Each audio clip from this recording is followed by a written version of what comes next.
हैदराबाद की आवाम में मजलिस इत्तेहादुल मुस्लिमीन के लिए जो मोहब्बत थी उसमें और इजाफ़ा फरमाया और अल्लाह ने हैदराबाद की आवाम के ज़रिए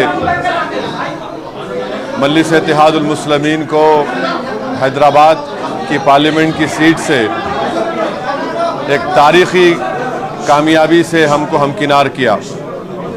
मैं हैदराबाद की पार्लिमानी हल्के की आवाम का शुक्रगुज़ार हूँ कि उन्होंने यहाँ से अपने इत्तेहाद और अपनी मोहब्बत की बुनियाद पर 5वीं मरतबा यहाँ से मजलिस के उम्मीदवार को कामयाब किया। मैं तमाम आवाम का शुक्रगुज़ार हूँ, ख़ास तौर से ख़वातीन का, महिलाओं का, कि उन्होंने अपने वोट से और अपनी मोहब्बतों से यहाँ से एक तारीख़ी कामयाबी MIM पार्टी को दिलवाई। मैं शुक्रिया अदा करना चाहूँगा तमाम उन गयूर नौजवानों का और ख़ास तौर से फ़र्स्ट टाइम वोटर्स का, और साथ ही साथ हमारे बुज़ुर्गों का कि उनकी सरपरस्ती शामिल हाल रही, और जो यहाँ के मुअज़्ज़िज़ लोग हैं, उलमाए कराम हैं, मैं उनका भी शुक्रिया अदा करता हूँ, और हर तबक़े के से ताल्लुक़ रखने वाले अफराद का मैं शुक्रिया अदा करता हूँ। और मैं हमारी पार्टी के तमाम मेंबर्स का, बूथ प्रेसिडेंट्स का, हमारे पूरे MLAs का, म्युनिसिपल कॉरपोरेटर्स का, और जिन्होंने उस कड़ी धूप में इस कैंपेन को चलाया, मैं एक एक का शुक्रिया अदा करना चाहूँगा। और हम तमाम की इज्तिमाई मेहनत और की वजह से एक तारीख़ी कामयाबी हमको हैदराबाद के पार्लिमानी हल्के से मिली है।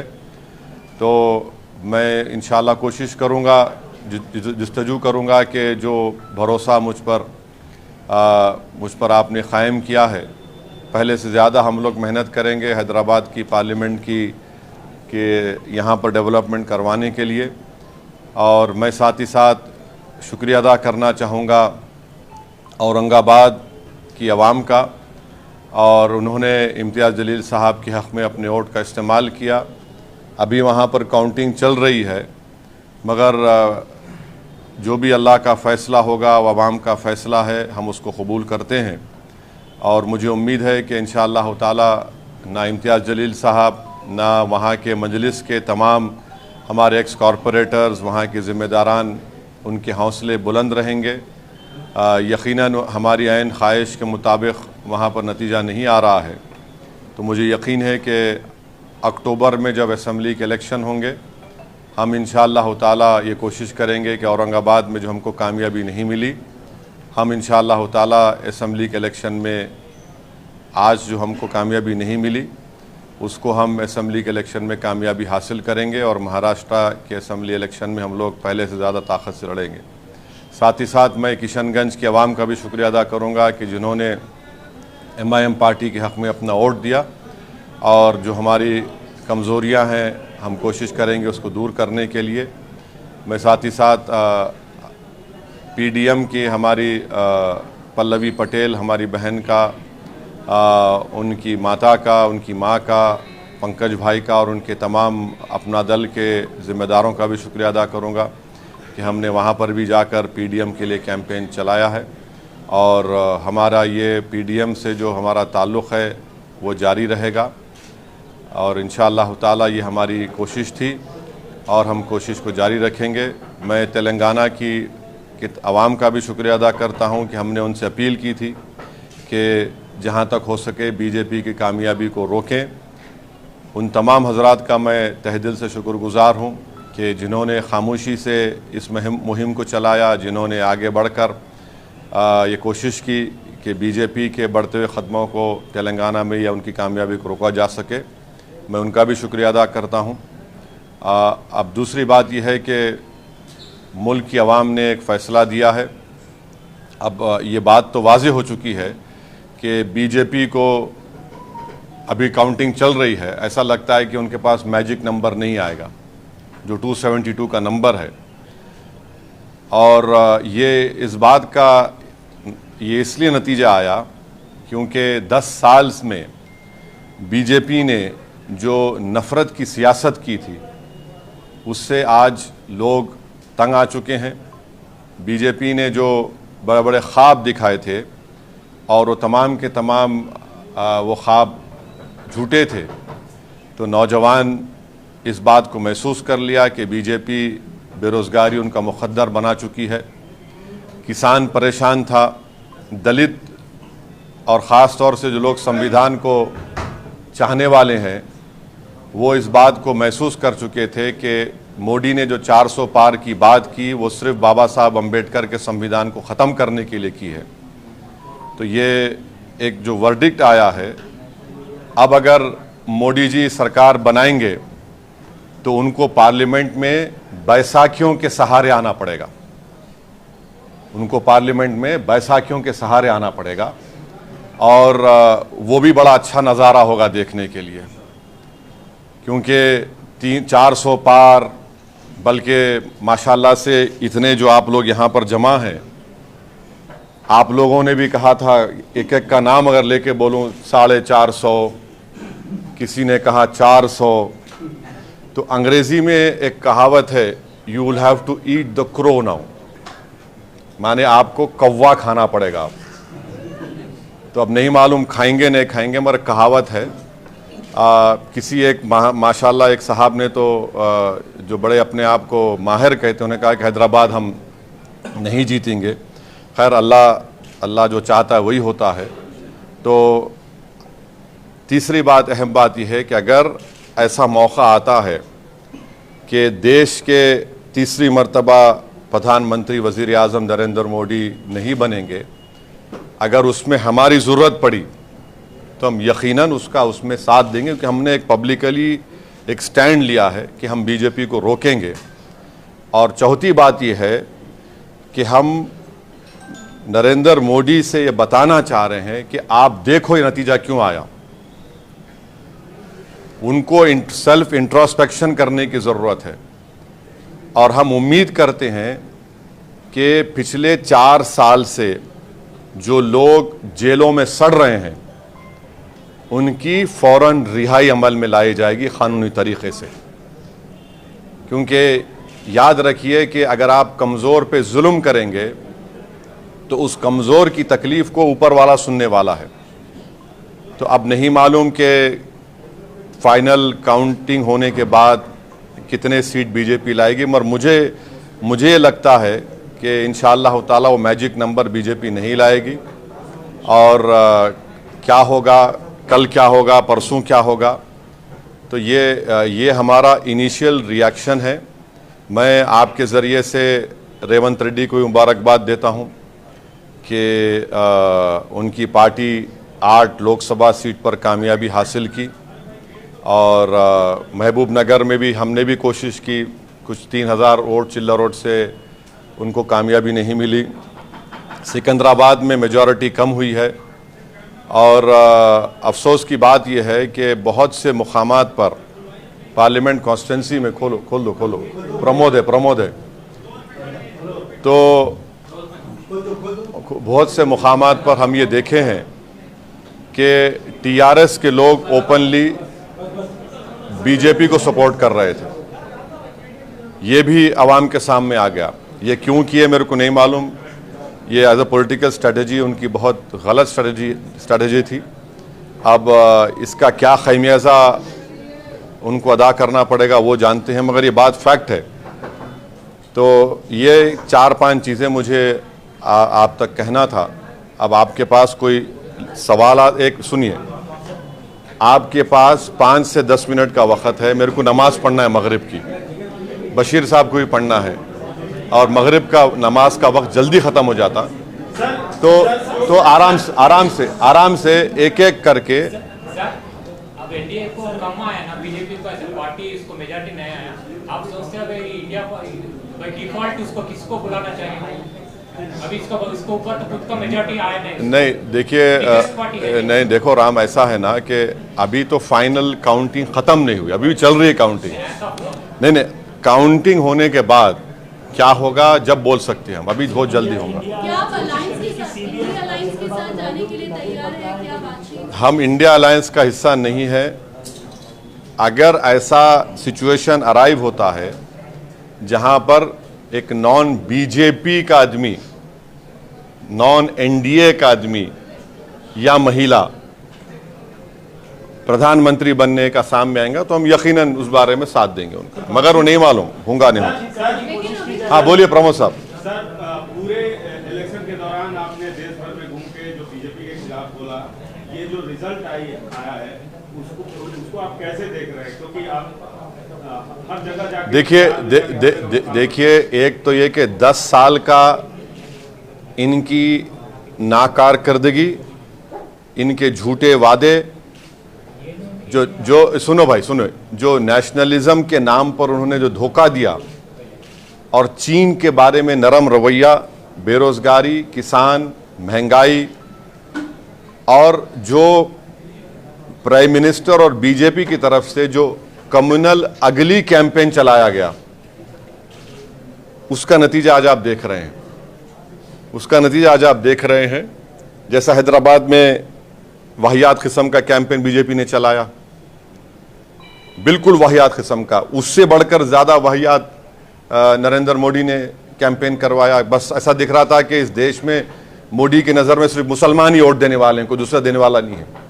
हर भाषण में उन्होंने एक एक चुन चुन के इस तरह की वाहियात बातें की, और तारीख उनके भाषण को हमेशा याद रखेगा। राहुल गांधी ने अपनी प्रेस कॉन्फ्रेंस में फिर से संविधान दिखाया, क्या उससे आप इत्तेफाक रखते हैं कि संविधान बदलने की साजिश हो रही थी? जिस तरह से कैंपेन में चला, कांग्रेस के कैंपेन में जो चला, आप उससे इत्तेफाक रखते हैं? मैं बार बार आपको ये बात कहता रहा कि 400 सीट का मतलब एक ही थे कि या तो संविधान को बदलने की तैयारी थी जिससे आरक्षण खत्म हो जाएगा, और सुनिए, या फिर बेसिक स्ट्रक्चर को खत्म कर देना। और आर्टिकल 29-30 के तो बीजेपी बरसों से खिलाफ है, जो कल्चर का प्रोटेक्शन और माइनॉरिटी के एजुकेशन इंस्टीट्यूट को प्रोटेक्ट करने का राइट देता है। तो ये है, संविधान अगर रहेगा तो इससे सबको फायदा है ना।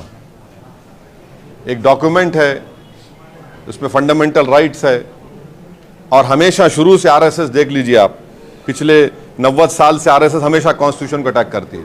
सर, आपके पड़ोसी राज्य में आपके दोस्त, कई बार उनको दोस्त कह चुके हैं, जगन मोहन रेड्डी को आपके दोस्त बुरी तरह हार गए, उसका कुछ कहना है?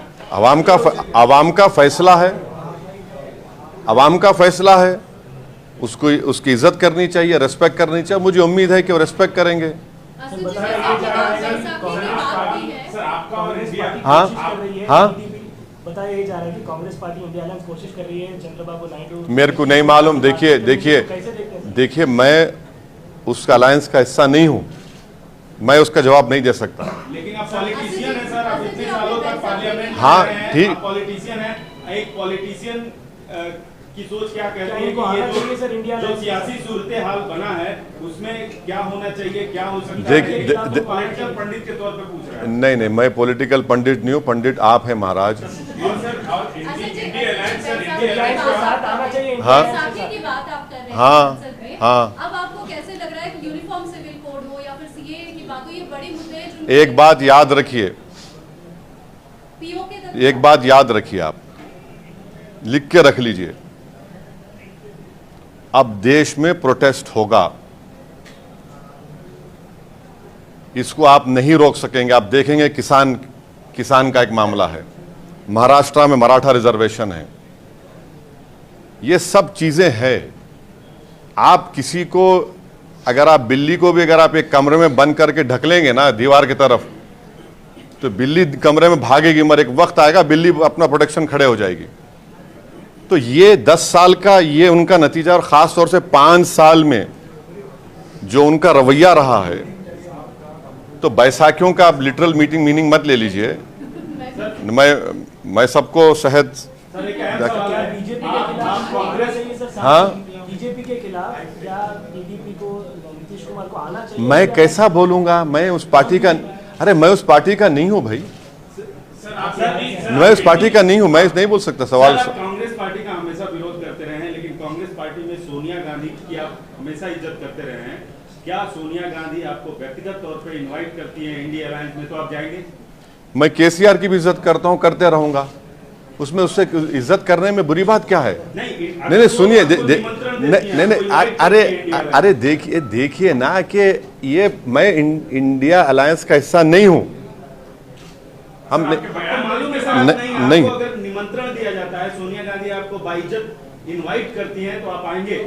अरे आप ये समझ रहे मेरी इज्जत नहीं है अभी? बिल्कुल है। हाँ फिर बाहर क्या बात है?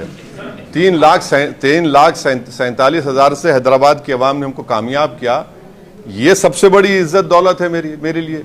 अब मैं देखिए, ये मेरे लिए बहुत काफ़ी है। जैसा हमेशा मैंने कहा कि हमारी गरीबी में शाही है, उस खुश हैं हम उसमें। सर कॉन्स्टिट्यूशन को लेकर आप इंडिया अलायंस के जो टॉप नेता है, टॉप लीडर्स है, उससे आपका बयान इत्तेफाक रखता है, तो आप क्या नहीं एक बहुत कम सीट्स इंडिया अलायंस और बीजेपी और इंडिया अलायंस के बीच में अभी लग रहा है, तो आप क्या उनको एटलीस्ट फॉर्मल तौर पे आप क्या आपका सपोर्ट जारी करेंगे, या फिर उसके साथ साथ सर जो आप बीजेपी के खिलाफ सीएए, एनआरसी, एनपीआर के खिलाफ जो आप वोट मांगे हैं, तो आपको बहुत बड़ी तरीके से जीत मिली है हैदराबाद पे, तो इसको भी आप नेशनली उठाएंगे क्या? बिल्कुल उठाएंगे, हम ही तो उठा रहे हैं इन चीजों को, बराबर उठाएंगे। कहने का मतलब जो आपको मैंडेट यहाँ पे मिला, हाँ इज्जत रखने के लिए, हाँ, उन ताकतों को रोकने के लिए क्या इंडिया अलायंस के साथ मैं देखिए, मैंने शुरुआत में ही आपके पूछे बगैर इस बात को कह दिया कि हमने, हमारी पार्टी ने पब्लिकली इस बात को डिक्लेयर किया कि अगर नॉन बीजेपी, नॉन एनडीए का कोई शख्स प्राइम मिनिस्टर बनने की कोशिश कर रहा है या बन सकता है तो यकीनन हम उसकी तायद करेंगे। मगर अभी काउंटिंग चल रही है और काउंटिंग मुकम्मल होने के बाद आपको पता चलेगा। ख़ास तौर से बीजेपी वो 272 का मैजिक नंबर क्रॉस करती है, टच करती, नहीं मालूम, मगर मुझे लगता है कि वो नहीं कर पाएगी। सर आप बीजेपी को रोकने की बात कर रहे हैं, लेकिन लगातार चाहे असेंबली चुनाव हो, म्युनिसिपल हो या फिर अभी के लोकसभा, एक बात, एक सुनिए, एक बात तो साबित हो गई ना कि इस देश में मुस्लिम वोट बैंक नाम की कोई चीज कभी थी ना कभी रहेगी। ये एक मिथ क्रिएट किया गया था, ये एक मिथ है। ये कभी इस मुल्क में कभी मुस्लिम वोट बैंक नहीं था। ये खामखा ये लोग पुकारते थे और हमारी कम्युनिटी खुश होती थी। कभी था ही नहीं, ना कभी रहेगा। सर आप मुस्लिम वोट बैंक की बात कर रहे हैं, सबसे ज्यादा मुस्लिम पाए जाते हैं उत्तर प्रदेश में। उत्तर प्रदेश का आप रिजल्ट कैसा देखते हैं? वहां पे 40 से ज्यादा SP+2 मिलना और 40 से कम बीजेपी को मिलना, ये आंकड़े आप कैसा देखते हैं? और आप भी तो उत्तर प्रदेश में उतना आप कैंपेनिंग किए, तो आपका फिर नहीं तो एक बात सुन लीजिए, पूरा डेटा आने दीजिए। कितने सोशल ग्रुप्स, ओबीसीज, मुसलमान और दलित में जाटव है, पासी है, वाल्मीकि, कितने लोग वोट दिए, उसके बाद जवाब दे सकते हैं। मगर रिजल्ट तो आया ना। सर तेलंगाना में 8 सीटें जीत गई बीजेपी। हाँ, आपके सूबे तेलंगाना में 8 सीटें बीजेपी जीत गई, क्या कहना है? अभी और कम हो जाएगा, कल से आप देखेंगे उनकी ताकत कम हो जाएगी। किसकी ताकत? बीजेपी की तेलंगाना में। नहीं, उनकी भी कम होंगी, आप फिक्र मत करिए। आप देख लीजिए, जो बाजा बजाए थे 400 पार का, तब लोग अंदाजा कर लिए। बाज लोग उसमें आ गए बातों में, तो अब उनको अंदाजा हो गया। आप कल से देखेंगे कि कल से पूरा जितना बुखार था ना, बुखार था या जो क्या बोलते वो तेलुगु में क्या बोलते, हाँ नहीं भानुमति क्या बोलते, उतारते ना वो, हाँ सब उतरेगा, कल से सब उतरेगा। अब ठेठ हैदराबादी जबान में तो मस्ती चढ़ गई थी, देखो आप बोलते नहीं, वो सब आप कल से देखो आप क्या क्या होने वाला। ये जो गर्दन मोटी हो गई थी ना सबकी कि हम ही बोले तो सब सही है, और माशाल्लाह से आप लोग तो उसको प्रमोट भी किए, एक आदमी प्रमोट किया उसको। माने मेरे को, जब मैं अभी टीवी देख रहा था अकबर के साथ, हम अकबर जो है काफ़ी उनका बारीक देखते हैं, उन्होंने 4-5 चैनल दिखाए। मैं बोला क्या दिखा रहे? तो बोले देखो एंकर की, देखो आप चेहरे पे कितनी तकलीफ है। 5-6 एंकरों को देखा मैं, इतनी तकलीफ क्यों है आपके एंकर्स को? अरे खुशी मनाइए, देश की जनता का फैसला है। आपके घर में तो चिराग जल रहा है ना, या कुछ आपको तो नुकसान हो गया, मेरे को नहीं मालूम। एक एक एंकर इतना ऐसा उदास लग रहा है कि भाई कि ऐसा दिख रहा है कोई घर में उनके कुछ हो गया, हादसा हो गया। पब्लिक का वर्डिक्ट है। हम उम्मीद करते हैं कि पूरे एंकर्स को रात में अच्छी नींद आएगी। अगर नहीं आएगी तो फिर आप कुछ इंतजाम करिए। सर, इस इलेक्शन कैंपेन में कई सारे इंतजाम हैदराबाद शहर में आपके खिलाफ नहीं, पूरे के पूरे हैदराबाद को ही आ गए थे और हैदराबाद की आवाम बोली हौरे, हैदराबाद की आवाम बोली हौरे, हैदराबाद की आवाम बोली हौरे, नहीं बोले तो नहीं सुनते। दिखा दिए, पूरा दिखा दिए ना। आप देखो, ये एक तारीखी कामयाबी।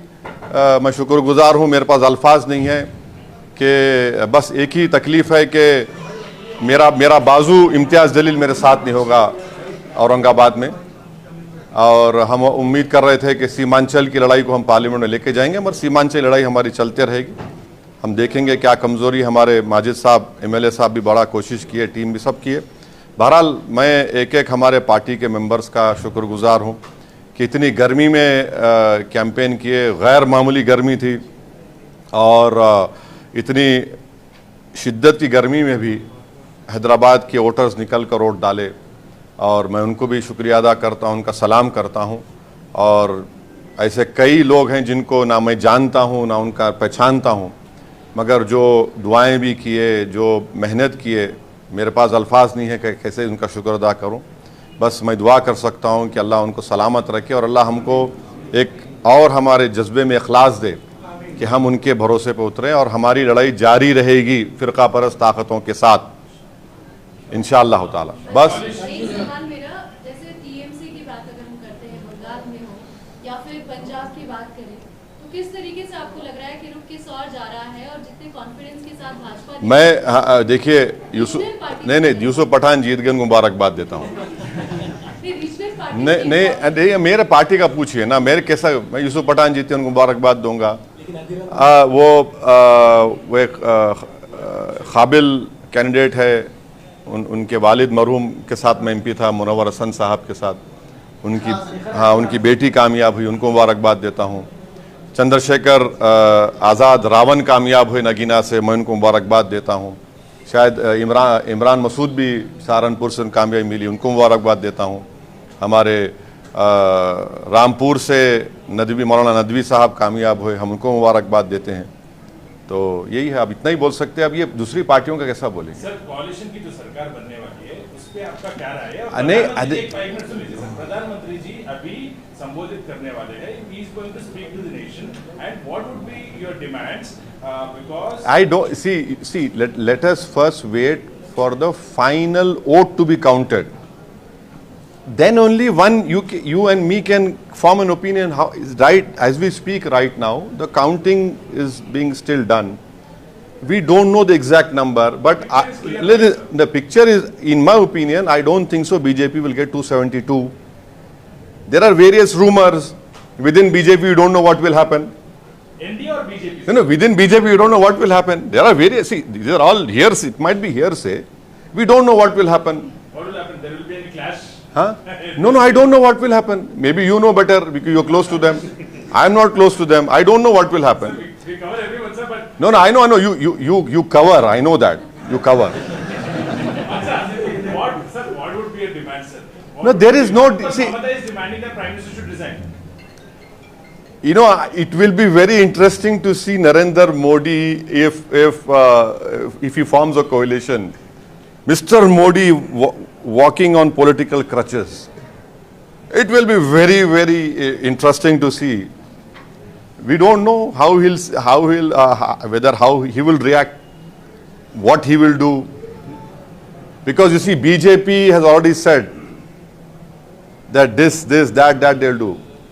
If Mr. Naidu wants to be part of NDA, will he agree to it? JDU, will it agree to what Mr. Modi wants? So we'll have to see. Let us see what happens. See, sometimes there what we call a popcorn moment will come. We'll have to wait and see what will happen. So do you think the BRS can come back having such a horrible electoral setback, do you think BRS can... Well, I have immense respect for KCR. I will continue to respect him. And we don't know how they will do, what they will do. But I was very surprised that in many places in Telangana, they should have not compromised. But unfortunately, the news which we are getting, which you also know, every one of you know, it's an open secret. So that should not have happened. You see, there are, in a political journey, you are in power, you lose power, you lose elections, you win elections. But you continue your struggle. So I don't know what will happen, you know. They are the best judge and the masters of their own destiny. You and me cannot decide for them. We don't know what they will do.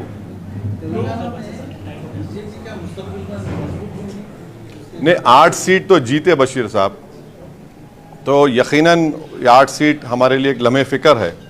और आपको याद होगा, मैं अपनी तकरीर में जो खिलवत में तकरीर हुई थी, मैं ये सब सीटों के नामा बोला था।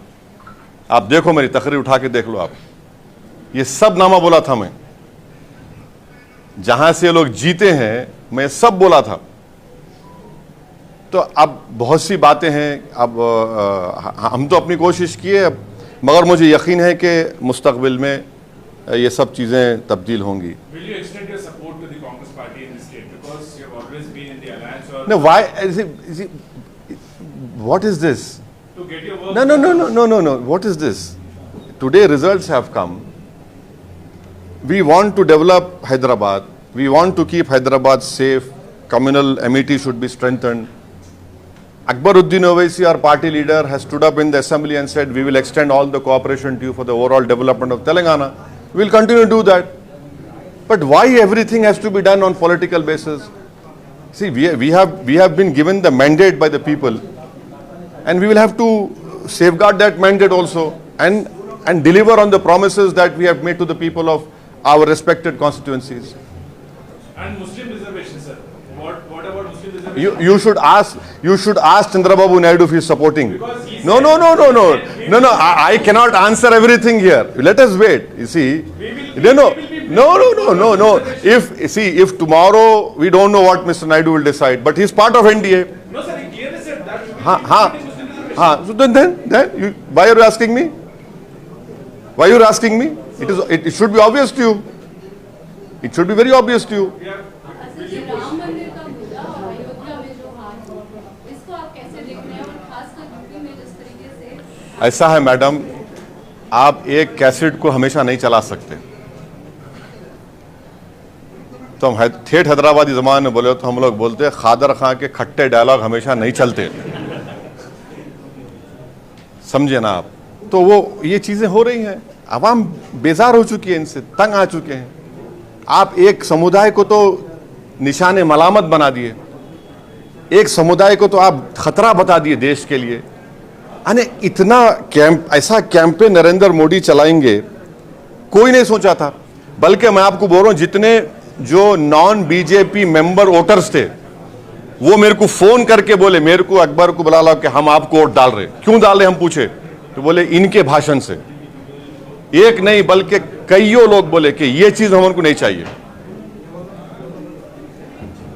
ठीक है, थैंक यू साहब।